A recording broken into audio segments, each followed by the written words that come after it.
Okay, everybody, I am back. I decided I was going to go ahead and share my story about my bike ride today with you. So my daughter is outside with her dad, and that's good because it's going to rain for the next 3 days. Yeah. Check on your friends that have children when it's raining. We are not. Okay. Chances are we have done about 25 different activities in about 5 minutes, and we may or may not be halfway through a bottle of wine. So please check on your friends that have children during the rain. We are not. We are not. Okay. Anyway, so it was like swimming through water out there. We're getting a system from Louisiana, and it is swampy hot outside. Mosquitoes are large. They tried to carry off my toddler, and my husband had to jump and grab her. But anyway, so there are serious bugs outside and serious weather coming. So we decided we were going to go on a bike ride. So for those of you that don't know me very well, I've spent the last 2.5 years walking with a cane. I'll talk about my mobility problems later. But I recently had a procedure done, and I am 150% better, and I decided for my birthday this year I was going to get myself a tricycle. So, yeah, I just said tricycle. Yeah, there are adult tricycles, and adults ride those tricycles. Whether I am an adult or not is up for debate, but yes. So anyway, I bought myself a tricycle, and my husband or partner put it together this morning, and Eleanor really wanted to ride in the back of it. So we decided that we would go to a local park that had a big long trail. We'd put her in her helmet. We'd let her get in the basket. She could ride in the back of my tricycle. My partner would take his bicycle. Great. So we get in the car. We drive all the way there, and the GPS takes us the wrong way. But we finally get where we're going, and the storm clouds are overhead, and we're like, okay, we're just going to get in a short ride. I really wanted to try it out because, like I said, I am so excited about being able to ride this bike. It's like I could pee myself. But anyway, so he gets everything down, and we settle the tiny human in the basket, and she's got her Princess Elsa helmet on, and she's got snacks, and she's got a drink, and she looks like Cleopatra. I mean, she is set. She's all ready to go. And then, stop, Mom! Geese! So I'd been on my bike a total of maybe 3 minutes. We stopped to look at the geese, and she chased them all into the water. And I'm watching her from my bike as my husband's kind of chasing her around. And she's bouncing. She's bouncing like this. She's got her little helmet on and a little princess tiara. So finally we convince her to get back on the bike, and we go another 5 feet. Mom, stop! I want flowers! So we stop again. And at this point, I'm like, if I don't get driving on this bike, I'm going to cry. So it was a decision. Do I let my 3-year-old scream in the back of the trike? Or do I let her walk and I don't really get to go ride? So I decided I was going to let her scream because we were outside. So she's in the back, and she's sitting on her bottom, and she's going, I want to get off! I want to walk! Ah. So finally, I'm like, okay, let's just turn around and go back. And she sees ants, and she wants to play with them. And she sees walnuts, and she wants to play with them. And she sees acorns, and she wants to play with them. And it is like walking a puppy. I mean, anybody who has a puppy and has a toddler, you'd be like, oh, yeah, okay. They're very similar creatures. They're driven by scent, they're driven by hunger, and they're driven by tired. And she had not taken a nap yet today, so that was also fun. So I'm on my bike. I've been riding on my brand new bike for maybe 5 minutes total down this trail. This is the child who screamed and cried this morning because she wanted to ride across the grass in the backyard in the basket, but now won't ride.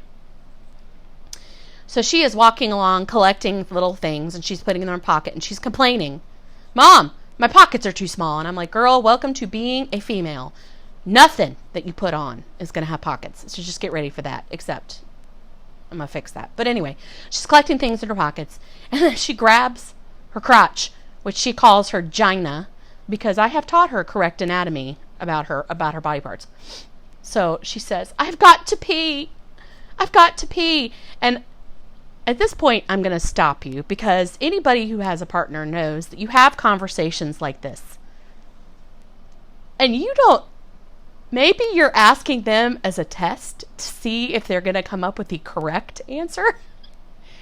But when we got there, I was like, okay, do you want me to put the tiny toilet that we carry around with us all the time because we're potty training a kid in the back of my tricycle, or do you want to leave it in the car? Partner says, it's fine, leave it in the car. If she has to go to the bathroom, I'll just take her in the woods. Okay. So guess what?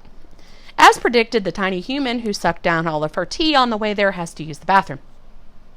So my partner, Will, carries her off into the woods, strips her down to just her Croc sandals, and tries to get her to squat. She sees a butterfly. She sees an ant. She wants to play in the dirt. She is butt up in the air. And we are not the only people at this park. There are people walking past. And I'm sitting there on my tricycle, and she is screaming. Oh my God. Oh, he can't get her to pee. She's distracted. So we put her screaming back in the cart. Let's go. So we're 5 feet down the road. I gotta pee. So he gets her back out. Takes everything off. Tries to get her to pee. She is digging a hole in the dirt. She is looking for roly-poly. She is doing everything but peeing. Everything. So finally he takes her up the hill. And the whole way up there, she goes, look, Dad, a butterfly. Look, Dad, isn't that cool? It's a butterfly. Look, it's a butterfly. And see, the thing is, if you have older children and they say they have to go to the bathroom, you can say, wait 5 minutes, we'll be back to the car. But when you have a 3-year-old that has just decided she is done with pull-ups, you say, yes, ma'am, and you find a place for her to pee. So she is upstairs. She is laughing and screaming, and I want a butterfly. And hi. I see a butterfly. I want to play. I am doing this. Yes, you see a butterfly. I see a butterfly. So he brings her back down the hill. Yes, ma'am. He brings her back down the hill, and she's trying to get in the picture. Hi. I got my tattoo. Yes, you took a shower. Go sit on the couch. Yeah. This is my life. This is it. I want to watch TV. See, I can't even complete a thought. Anyway, so she gets back down to the bottom and is running around on the trail with her gina hanging out and with her crotch hanging out and with her butt hanging out. And she is looking at everything, butt in the air, playing in the dirt, playing with the rocks. He cannot get her to pee. So I go, okay, hold on to my tricycle. And so I go over there and I say, all right, this is what you're going to do. And there are people walking past. I said, this is what you're going to do. So I get her settled in the dirt and I spread my own legs and I said, see? And she goes, okay, Mom. So I get her bent over. And anyway, she ends up peeing. And she is crying and angry and sweaty and dirty. And she ran all the way back to the truck. But the entire situation was just hilarious. Molly? Yes. I need some chocolate milk. I need chocolate milk. All right, well, I'll see you guys later. Bye.